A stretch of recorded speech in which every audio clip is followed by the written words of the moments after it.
Salamat po sa Panginoon dahil ito po yung ika-48 Thursday. Ibig sabihin po ay nagsimula tayo sa 1, ngayon po ay 48 Thursday na po. Ano po? At kung nagkaroon naman po tayo ng liban na dahil po yun ng atin pong team building, isang beses po yun.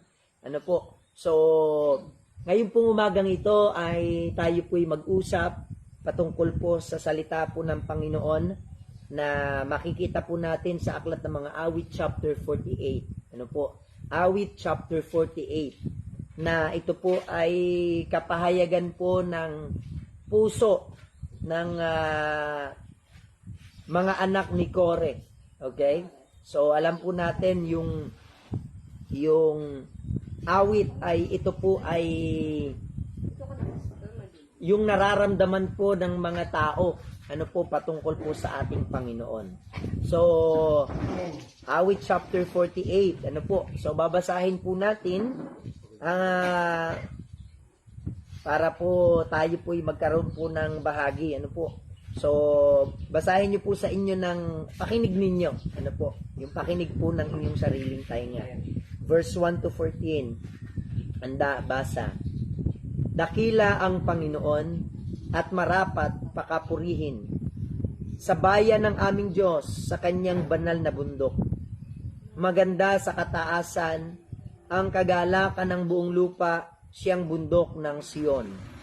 Sa mga dako ng hilagaan na bayan ng dakilang hari, ang Diyos ay napakilala sa kanyang mga bahay-hari na pinakakanlungan.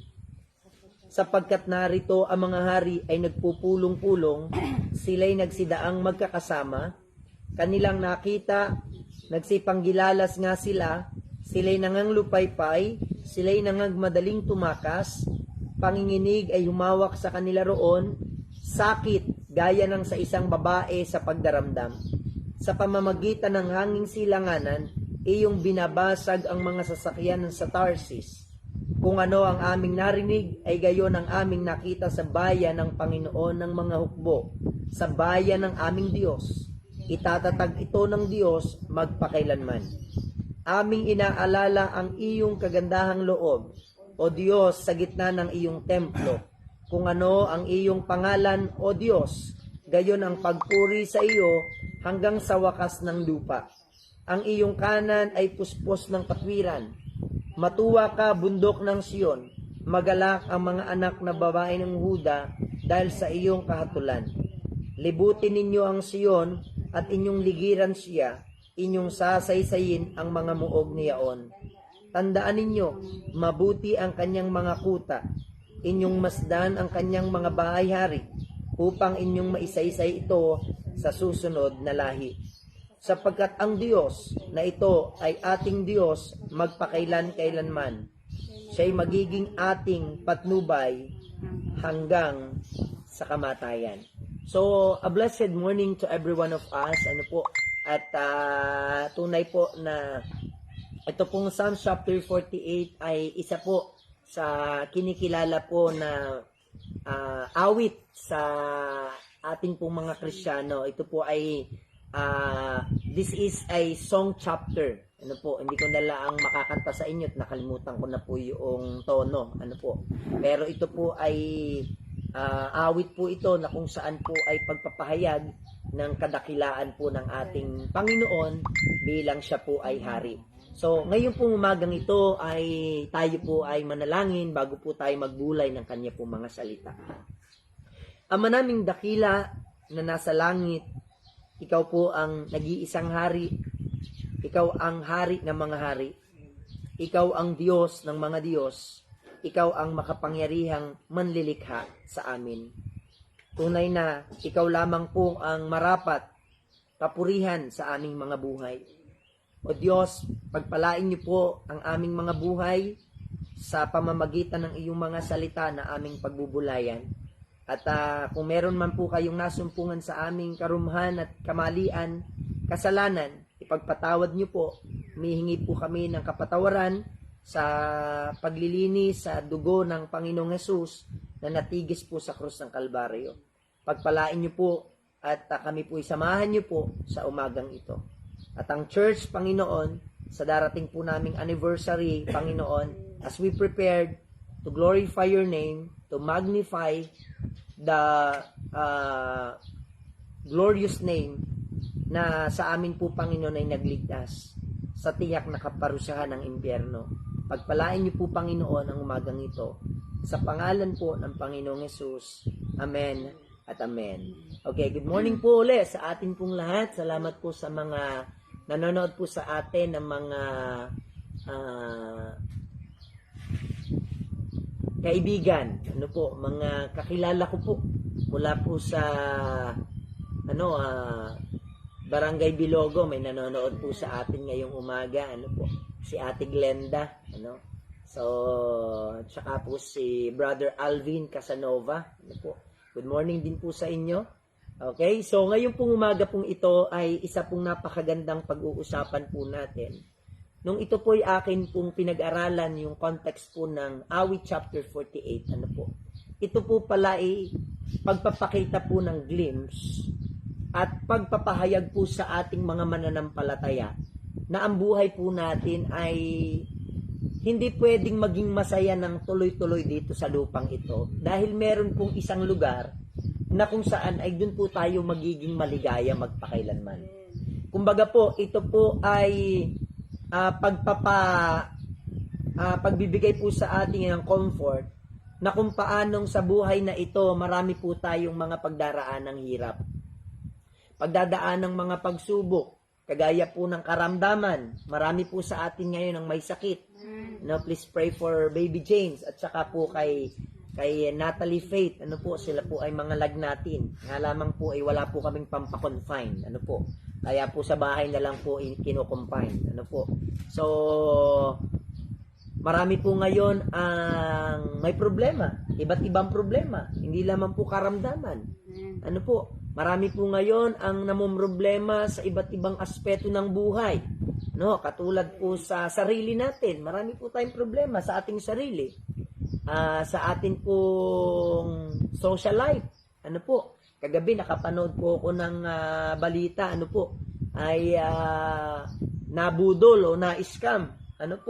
Pinaghirapan po ng mga OFW dahil po ng online paluwagan ay sumikip ang kanilang buhay.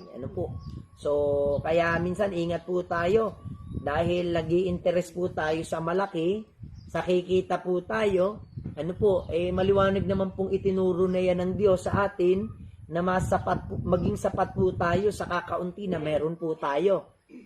Kaysa po dun sa tayo mag-aspire ng malaki, sabi nga pera na naging bato pa. Hindi lamang po yun, nabalitaan ko rin po yung bumangga pong SUV sa isang malaking truck. 5 po ang patay. Marami pa po yung pupuntahan, marami pa po yung pangarap. Pero mga kapatid, hindi natin maaalis. Hindi man po tayo yung namatay, pero time will come, we will all die. Lahat po tayo ay lilisan sa mundong ito. Wala pong uugatin sa lupang ito. And we will all face yung kalungkutan po sa tinatawag na kamatayan. Ito man po ay matanda, ito man po ay bata, tayo po talaga kailangan nating harapin ang katotohanan ito. So, meron po ngayong mga tao na dying na, nagpapaalam na.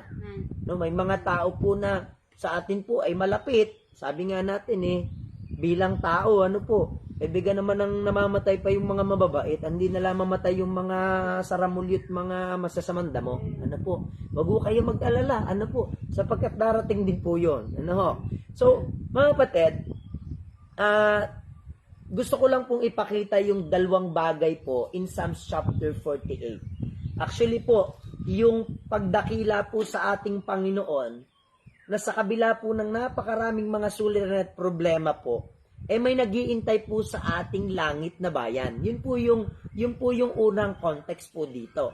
At ang pangalawa pong context, mga minamahal, ay yung habang tayo po'y nabubuhay sa lupang ito, sabi kasi ng Biblia, hanggang kamatayan, iingatan niya po tayo. Yun po yung sinabi in verse 14. For this God is our God forever and ever. He will be our guide even unto death. Pag-usapan muna po natin yung bandang dulo na mga kapatid, siyempre bago tayo pumunta po sa langit, pag-usapan muna po natin dito sa lupa, ano po, habang tayo po'y dadako pa doon sa tinatawag na kamatayan.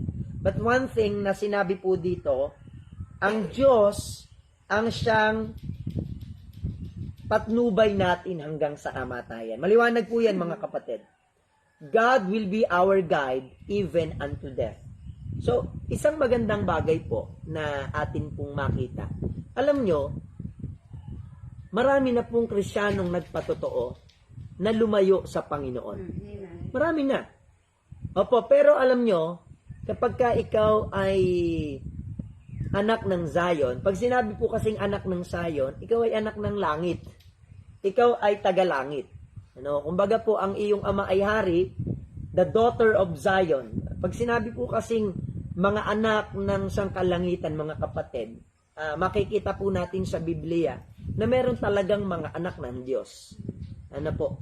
At isa pong bagay na pwede po nating ikagalak. Imagine nyo, sa dinabi namin ng tao, they are claiming na sila'y anak ng Diyos, pero hindi pala sila anak ng Diyos. Maliwanag po yan sa Bible. Yung mga sumasamba sa Diyos-Diyosan. Yung mga pagdating sa oras para sa Panginoon, ang daming dahilan. Pero sa pistahan, maghapon. Oo. May oras sa sugalan. May oras sa maritisan. May oras sa kung saan-saang mga bagay. Pero pag pinag-usapan ng Diyos, walang panahon. Kaya ako'y naniniwala po sa mga taga Rizal, ano po, they spend hours to travel para makarating dito sa Tabangaw, para makasamba. Ano po, ibig sabihin ko po, yun ay patunay lamang na talagang sila po yung mga tunay na nakakilala sa Panginoon. Aba naman, napakalayo pong yun, tas ang pupuntahan mo lang din ay simbahan. Samantalang naman dati, abot-lura na ang tuklong sa ating buhay, hindi pa tayo makasimba. Dangan na ngala tayo ang napa-schedule na tayo ang sasampahan ng tayo ang sasampahan po ng anito ng tinatawag na pasalta mga kapatid so kapatid ngayon pong umagang ito gusto ko pong ipahayag po sa inyo na tayo man po ay ilang beses pong tumalikod sa Panginoon. Siya po ay mananatiling gabay sa ating buhay. Masarap po yung naging mensahe po noon pong anniversary po ng Talisay. Nga lang, ang bigay ito'y walang live nga po ang atin pong Pastor Gary. Disappointment ako doon. Disappointed ako na expected ako na meron silang live. Dahil sila naman po every Sunday, tapos anniversary pa.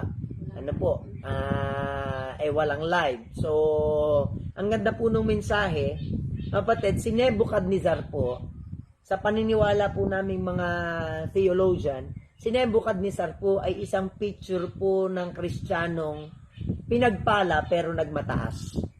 Okay? In the book of Daniel, matapos po niyang ma-attain yung mga pantaong pagpapala, katulad po nung kaharian, kayamanan, karangalan, King Nebuchadnezzar become a great king sa panahon po niya. Siya po ang dakilang hari ng Babylonia sa Book of Daniel, mga kapatid. Pero isang bagay po na nakakatuwa, pag pinagpala tayo ng Diyos, ang Diyos po yung magsusustain po sa atin. May mga pagpapala pa lang, yun ang magiging dahilan ng iyong pagbagsak. Gano'n katindi yun. Pero may mga pagpapalang, kahit i-down ka ng iba, hindi ka mababagsak. Yun ang maganda. Ito po yung nakakatuwa. Pag binless ka ng Panginoon, kahit ibagsak ka ng iba, hindi ka nila kayang ibagsak. Diyos ang nagpala sa iyo Pero alam niyo mga kapatid, nakakatakot din po. Sa panahon po ng pagtatagumpay at pagpapala, ang tao po binibigyan po ng Diyos ng warning na wag pong magmataas.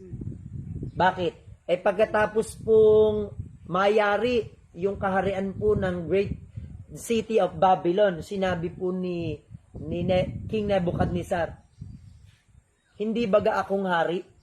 ang gumawa ng mga bagay na ito? Abay, nakalimutan niya po yung salita ng Panginoon na ang lahat ng mga bagay at pagpapala, karangalan, kayamanan ay nagmumula sa Kanya. Abay, nung siya'y nagkaroon na, sinabi niya, kung hindi dahil ko, hindi ito mangyayari. Nagkaroon na po ng kayabangan sa kanyang puso. Alam niyo, nakakatakot. Ang Diyos daw po, ito yung mensahe po ni Pastor Darrell sa atin, ang Diyos daw po'y nakikipagdigma sa mga mananampalataya na inaagaw po yung gloria sa Panginoon.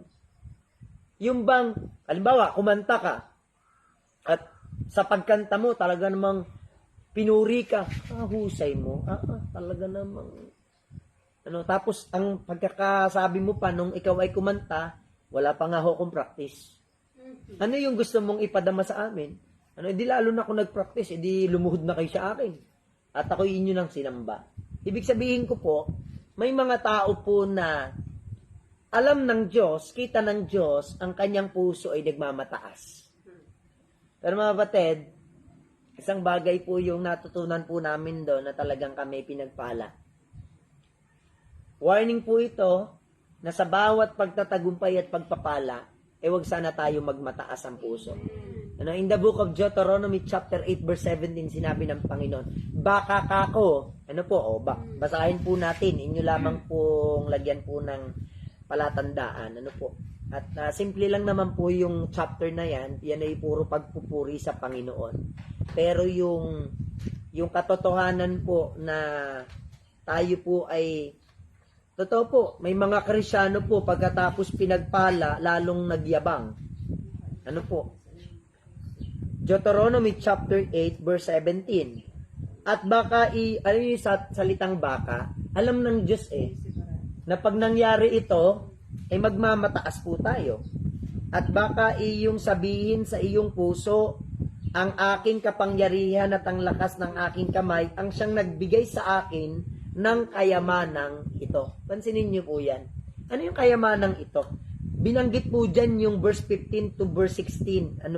Nasabi dyan, verse 12, baka pag ikaw ay nakakain at nabusog, at nakapagtayo ng mabubuting bahay, nakapagpatayo na ng malaking bahay, at iyong matahanan, at pagka ang iyong mga bakahan at ang iyong mga kawan ay dumami, at ang iyong pilak at ang iyong ginto ay dumami, at ang lahat ng tinatangkilik mo'y dumami, ay magmatas ang iyong puso, at iyong malimutan ng Panginoon mong Diyos na naglabas sa iyo sa lupi ng Ehipto, sa bahay ng pagkaalipin. Mga kapatid, though ang tinutukoy po dito ay Israel, pero mga kapatid, yung picture po na tumawid po tayo sa Red Sea at tayo iniligtas sa kamay ni Paraon, ito'y simbolo din po na tayong mga Kristiyano pinalaya na po sa kamay ni Satanas. Tayo po'y naligtas na sa biyaya po ng Panginoon. Hindi na po tayo alipin pa ng kasalanan. Nagkakamali tayo pero hindi tayo alipin ng kasalanan. Yan o ang maganda po sa atin. Ang nakakatuwa lang po sa Panginoon, kumpleto po yung kanyang pagtuturo sa atin. Na kung saan po, dito pala sa lupang ito, dapat tayong mabuhay sa pagpupuri sa Diyos. Yun po yung mensahe po ng Psalms chapter 48. Tingnan nyo po, bakit? Pagdating po natin, balik po tayo sa Psalms chapter 48. Pagdating po natin sa langit, wala na po tayong ibang gagawin dun, kundi worship service. Alam nyo, ito nakakatuwa. Pagdating po natin sa langit, wala na pong construction, Brother Nano. Ambira, alam kong marami po sa atin ang talagang pagod na, sa atin pong gawain. Parang simple lang, pagtitingnan mo, kasimple lang naman. Pero hindi po basta nagawa yan Talaga pong pawis, dugo, kanin, ulam ang ginastos diyan. Opo, wala nga lang ang pasweldo. Pero mga kabatid, for the glory of God, sabi kasi po dito, nung marating po natin ang Zion, tayo po ay nangagalak. Mga kabatid, ang Zion po, it is a symbol of a heavenly place dito sa lupang ito. Okay po, kaya po may Zion Hill Bible Baptist Church.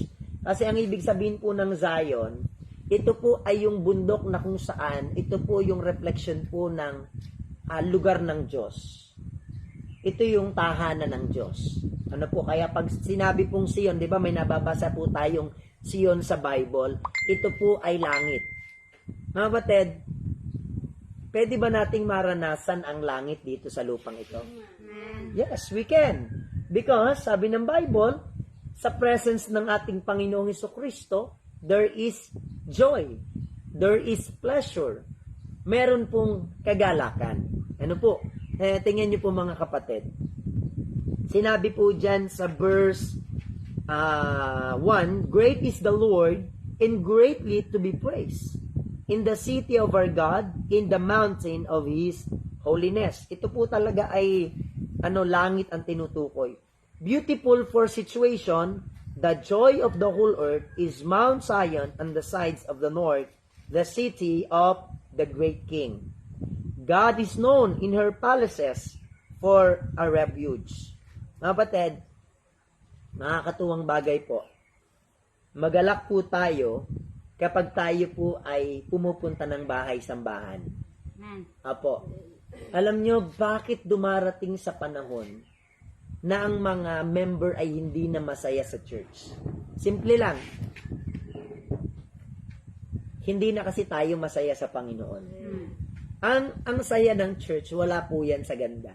Tayo natutuwa po sa atin pong mother church. Pag pumupunta po tayo doon, hindi tayo namang problema kung babanasin. Ang problema lang pag nag-brown out. Talaga namang patikar na at singkar na ang init. Ano po? Mga kapatid, wala talaga sa ganda rin ng bahay para maging masaya. Opo, ako'y pagka kahapon, ako'y umakit na naman sa bubong at dinampian ko po ng trapal uli yung aming bubong. Trapal uli. Ano po? Ang mahalaga hindi natulo ang bubong. Hindi rin po sa kung ano man yung meron tayo. Ako po, nagkakaroon po ako ng pera. Maya-maya, ubus na. Ganun po. Masasabi ko lamang po na kapag nararanasan ko yung Espiritu ng Panginoon sa buhay ko, meron talagang sayang hindi maipaliwanag. At yun po yung gusto ko pong i-impart sa atin ngayong umagang ito. Pagdating natin sa langit, given na po yun. Hindi mo na kailangang mag-pray, hindi mo na kailangang mag-soul winning, hindi mo na kailangang mag-construction. Wala na po. Dito po sa lupang ito, gagawin po natin yan. Sabi nga po nung isang preacher, ano yung bagay sa langit na dito sa lupang ito, hindi mo masyadong ginagawa, hindi mo na magagawa dun sa langit. Ano po? Soul winning. Wala na pong soul winning sa langit. Ano po? Mahirap pong magbigay, para ka nagbigay ng trust doon sa kapwa mo believer. Ay, baptist din ako. Bigyan niya ng buhay mo. Hindi lang halata. Okay? So, mga kapatid, sa langit po, kasiyahan po yung nag-aantay sa atin. So, gayon pa man, sa lupa pong ito, sana maranasan po natin yung langit. May nanonood po sa ating member po at married member po ng ating pong mother church. So, we are so excited and we are pleased na kayo po ay makasama namin dito sa darating na linggo ng hapon to celebrate with us our first year church anniversary. At alam nyo, ang anniversary hindi po masaya dahil may pagkain. Hindi po masaya dahil po tayo ay nagsasama-sama. Masaya po ang anniversary dahil ang Diyos po ang naitataas. Ang Diyos po ang ating pinupuri. At sabi ko nga po, nung ako po'y nagturo ng Yet Not I, wala naman talaga pong dapat purihin po sa atin dahil kung sa sarili lang po natin, puro kasalanan at kabulastugan lang po yung ating gagawin sa buhay. Kamalian. Pero bakit nagagawa natin yung katwiran ng Panginoon? It is all by the grace of God.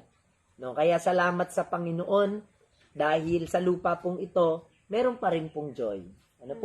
So, ewan ko, bagaman pagod, ako po ay sa dami po ng iniisip, ay minsan hindi na rin po ako makakilos dahil sa pag-iisip. Gayon pala po yun. Kagabi, ako'y tumulong-tulong na lang sa paglilinis. Dahil habang ginagawa po ito kahapon, marami ho akong iniisip. Ayan. So, pero nakakatuwa dahil pagka naisip ko yung kabutihan ng Panginoon sa buhay ko, para pong naiibsan yung mga problema ko. Sabi ng Panginoon sa akin, anak, bakit mo ba po problemahin yung mga bagay na yon? Ako ang bahala diyan. Kaya po nung nag-pray po ako kaninang umaga, Panginoon, patawarin niyo po ako minsan dahil nagpipreach po ako na wag ako mamroblema, wag mamroblema kami sa panahon ng problema, pero ako po yung dapat turuan ng aking mensahe na bakit ako mamroblema. So, ako'y natutuwa nung last prayer and fasting dahil meron po kaming kasamang batikang pastor na umamin siya sa kanyang prayer, my dear, na sabi niya, totoo, Panginoon, ako personally, yung mga nagbabackslide, akin pong kinokondem. Nagagalit ako sa kanila. Bakit sila nagbabackslide? Bakit ganito? Pero Panginoon, hindi mo itinuro sa amin ang magalit. Pero kaming mga pastor pa ang laging galit. So, alam nyo, nakakatuwang bagay po sapagkat bago niya po yun sabihin, yun po ay itinuro na sa akin ng Panginoon. Hindi po ako galit sa mga tumatalikod sa Panginoon.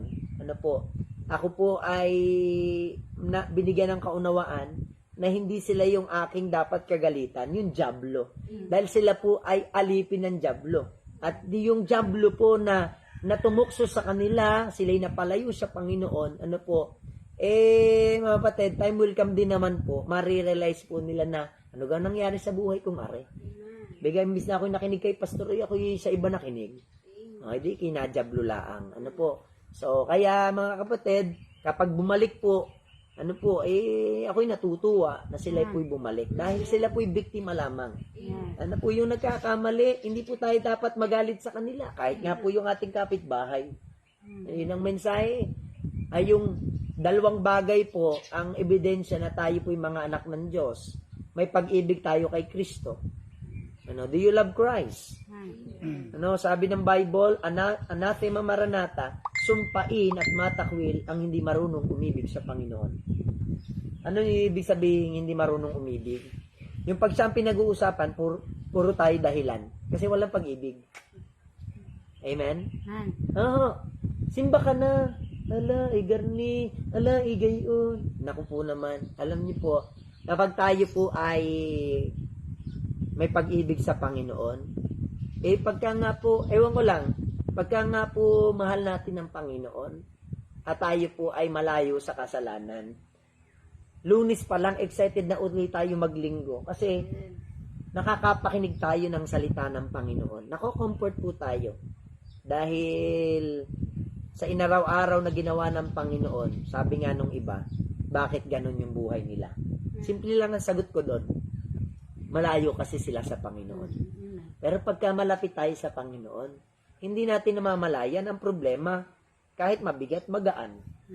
Opo. Minsan, totoo po ito. Kapag walang-wala na po tayo, minsan ang bigat-bigat ng ating kalooban. Pero nyo, pag malapit tayo sa Panginoon, masaya pa tayo wala.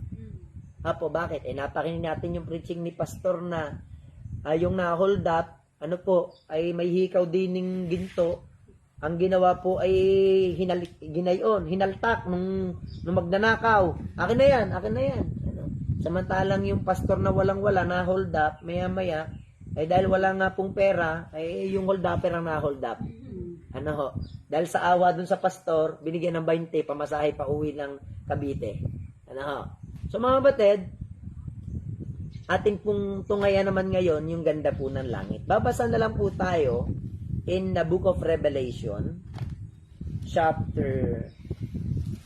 Alam nyo, pag malungkot po tayo, sabihin lang po natin sa ating sarili, bigla ako malulungkot. Hindi naman ako habang buhay dito sa lupang ito. Isang araw ipupunta rin ako sa langit. Ayan. Chapter 21, verse 1 to 3, at nakita ko ang isang bagong langit at ang isang bagong lupa, sapagkat ang unang langit at ang unang lupa ay naparam at ang dagat ay wala na. So wala na pong tsunami po sa langit. Wala na po. Yun daw pong lupa, ito pong lupang ito, according to 1 Peter chapter 3 verse 10, pupugnawin ito ng matinding init. Wala pong matitira po dito. Kaya yung mga nag-ipon ng kayamanan dito sa lupang ito, sayang lang. No? Kaya kung yung bahay, huwag naman po sanang masunog. Pero kung yung bahay namin masusunog, walang tuong panghihinayangan. Amen po. Kasi halos puro basura naman yung aming kinabit diyan. Ano po? So, wise lang po. Ano ho? So, sabi po dyan, at nakita ko ang bayang banal, ang bagong Jerusalem, na nananaog mula sa langit, buhat sa Diyos, na handang gaya ng isang babaeng kasintahan. Maganda po ba? Alam niyo yung sabi pong kasintahan, ito po yung reflection po, na pagkasalan po, kahit yung babae po hindi tuong kagandahan, pag ikakasali na ganda. Bakit? Mayroong taklob sa mukha eh. May taklob. Alam niyo yung taklob sa mukha? Ano, balot ng puti, tas ang makeup 1 inch, ang kapal. Ano ho? So, naganda. Ano ho? Kaya yung gustong gumanda, magpakasal na ho kayo. Ano ho? Ay, bakit ho maganda? Ay, dahil po nung, di ba, pagka magkikis the bride. Ay, okay. Anong tawag din tatay? Yung saklob sa babae. Belo po ba yun? Belo. Ano po? Only belo touches my skin. Ano po? So, naranasan ko po yan. Si Sister Margie ay akin pong ginanon yung nasa mukha niya, ano po, para ako'y makahalik sa kanya. Ano? Kasi dun lamang po yung may legal na halik, ano po, after po ng kasalan. Ano? Okay, so, para makita po natin yung ganda, inilin tulad po ito sa babaeng ikakasal. Ano po? So, sabi po dyan, gaya ng isang babaeng kasintahan na nagagayakang talaga sa kanyang asawa. At narinig kong isang malakas na tinig na mula sa luklukan na nagsasabi, narito ang tabernakulo ng Diyos ay nasa mga tao at siya'y mananahan sa kanila at sila'y magiging bayan niya at ang Diyos din ay isa sa kanila at magiging Diyos nila. At papahirin niya ang bawat luha, praise the Lord, sa kanilang mga mata. At hindi na magkakaroon ng kamatayan. Praise the Lord. Dito sa lupang ito, mamamatay tayo eh. Pero sa langit, wala na pong kamatayan. At vice versa sa impyerno, wala na rin pong kamatayan. Dahil doon po'y walang hanggang kamatayan.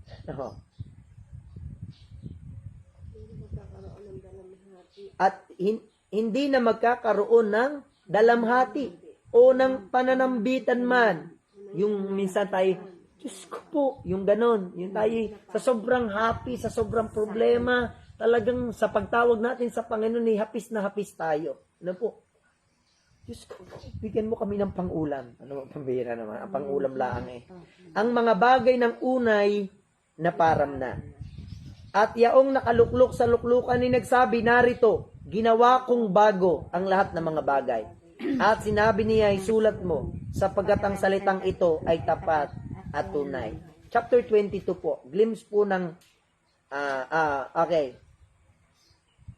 Verse, ano po muna? Chapter 21, verse 21. At ang 12 pintuan ay 12 perlas, at ang bawat pinto ay isang perlas, at ang lansangan ng bayan ay dalisay na ginto, na gaya ng nanganganinag na bubog. At hindi ako nakakita ng templo doon, wala na pong church building doon, sapagkat ang Panginoong Diyos ang makapangyarihan sa lahat, at ang kordero ay siyang templo doon. At ang bayan ay hindi nangangailangan ng araw, hindi na tayo mangingitim, o ng buwan man, wala nang binubuwan doon, upang lumiwanag sa kanya, sapagkat nililiwanagan ng kaluwalhatian ng Diyos, at ang ilaw doon ay ang kordero. At ang mga bansa ay lalakad sa pamamagitan ng liwanag nito, at ang mga hari sa lupa ay magdadala ng kanilang karangalan sa loob niyaon. At ang mga pintuan niyaon ay hindi ilalapat kailanman sa araw. Tanong, bakit hindi na po ilalapat? Wala na po magnanakaw. Bakit sa gabi, sinisigurado ninyong ang pintuan po'y nakalak? Baka makapasok ang magnanakaw. Ara sabi po dyan, sapagkat hindi magkakaroon doon ng gabi. Boy, wala palang gabi. Eh bakit kailangan pa rin ilapat? Kasi kahit tanghali ang magnanakaw pumapasok. At dadali nila sa loob niya ng karangalan at kapurihan ng mga bansa. At hindi papasok doon sa anumang paraan ng anumang bagay na karumal-dumal. Bawal po talaga doon ng baklat, mga tomboy. At o siya mang gumagawa ng kasuklam-suklam at ng mga kasinungalingan. Kundi yaon lamang na mga nakasulat sa aklat ng buhay ng Kordero. Praise the Lord. In verse 1 ng chapter 22. At ipinakita niya sa akin ang isang ilog ng tubig ng buhay na maningning na gaya ng bubog na lumalabas sa luklukan ng Diyos at ng Kordero.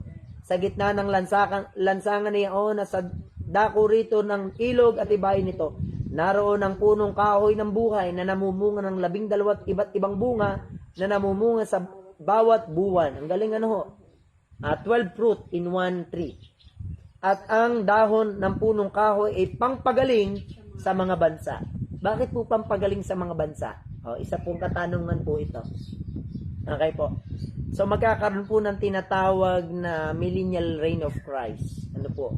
Na kung saan po mga kapatid po ay may sakit po ang mga bansa. At ang magpapagaling po ay tinatawag pong sabi diyan, healing of the nations, the leaf of the tree. Okay. Sabi diyan, at hindi na magkakaroon pa ng sumpa, at ang luklukan ng Diyos at ng Kordero ay naroon, at siya'y paglilingkuran ng kanyang mga alipin, at makikita nila ang kanyang mukha, at ang kanyang pangalan ay isa sa kanilang mga noo. At hindi na magkakaroon pa ng gabi, at sila'y hindi nangangailangan ng liwanag ng ilawan, ni ng liwanag man ng araw, sapagkat liliwanagan sila ng Panginoon Diyos, at sila'y maghahari magpakailan man. So mga minamahal, ito po yung mangyayari sa bawat sumampalataya. Ano po? Huwag niyo pong isipin na puro hirap tayo, simba ng simba, bigay ng bigay, lingkod ng lingkod, hayo ng hayo, okay, maraming gagawin, ano ho. Ang daming gawain po sa lupang ito. But take note, lahat ng ito po ay mapaparam na pag tayo po ay nasa langit. Amen. Ano po? Kaya ngayon pong umaga pong ito, magalak po tayo, ano po, as we worship God every Sunday, every prayer meeting, every morning, pag nagdi-devotion po tayo sa ating sarili, tayo po'y magpuri sa ating pong Panginoon. Kaya Tita Olive, wala na pong karamdaman sa langit. Kayo po doon ay pwede nang lumaban ng taekwondo. Ayan. Pwede na po kayong lumaban doon ng marathon. Ano po? So, magkalaban kayo ng mga nanay pilisa doon. Ano po? So, pabilisan po kayo ng pagtakbo. Ayun. So, tayo po ay mananalangin po sa umaga pong ito. Dakila po naming Ama sa langit. Ikaw ay dakila at marapat na purihin. That is the context of our devotion. Bakit ka dakila? Sapagkat hindi lamang sa lupang